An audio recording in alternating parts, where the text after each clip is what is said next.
ها بیا وایي چې د خپلې بیبي سره د کوروالي په وخت دعا.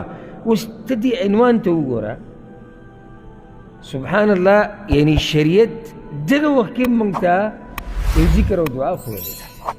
ولې د خاوند او د ښځې میلاوېده د هسې خو نه دي، څه معمولي خبره خو نه ده. د ښځې او د خاوند میلاوېدو سره یو بچی پیدا کېږي. د بچي نه ورو ورو دا یو کور جوړېږي، کورنۍ ته جوړېږي، خاندانونه جوړېږي او د هغې نه قومونه جوړ شي.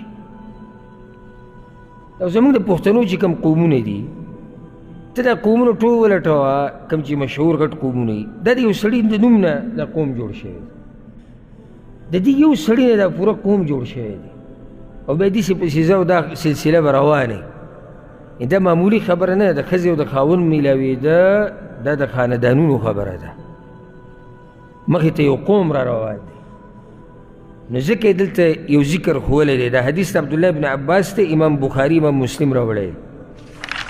رسول صلی الله علیه وسلم نه دا خبر را نقل کوي چې اما ان احدکم اذا اتی اهله، په تاسو کې چې یو سړی د خپلې بیبي سره کوروالی کوي، وقال او داسې ووایي بسم الله اللهم جنبنا الشیطان وجنب الشیطان ما رزقتنا، یا الله شیطان زموږ د دواړو نه هم لرې ساته او کوم ماشوم چې به ته موږ له راکې د هغه نه هم شیطان لرې ساته.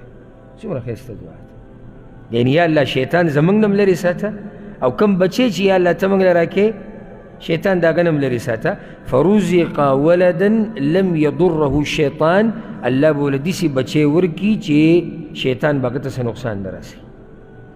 دا موږ ټول غواړو چې زموږ بچو ته الله هدایت وکړي، او موږ ټول غواړو چې زموږ بچي الله د شیطان نه او د هغه د شر نه وساتي. خو مشکل دا دی چې هغه اسباب نه لټوو، په کومو اسبابو سره چې زموږ بچي الله یې ساتي. یعنې ګوره، که ته دا غواړې چې بچي ستا په هدایت یو د شیطان نه لري او د شیطان د لارې نه، ابتدا د دې ځینه کېږي چې ته په خپله څنګه یې. اهمه نقطه دا ده، یعنې عجیبه دا ده چې زه دې هر څه کوم خو زما بچی د یو تکړه عالم د دین خادم جوړ شي. نو ته به کوم په دې خبره کې لږ سوچ وکړې، دې خبره کې دې څومره وزن ده. ته د خپل بچي دپاره نمونه یې او ستا دا حال دی.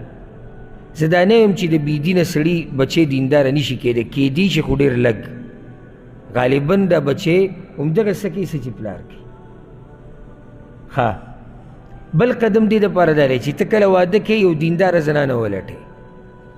نه یاره بس د نن سبا لکانو خو ګټه خبره ده چې شنې سترګې او زیړ ویښته یو ښایسته جنې. یوازې خبره د ښایست نه ده، د ښایست نه اخوا خبرې دي. خبره دا دی چې د ښځې سړیتوب څنګه دی، د دې تربیت، دا به بچو له څنګه تربیت ورکوي.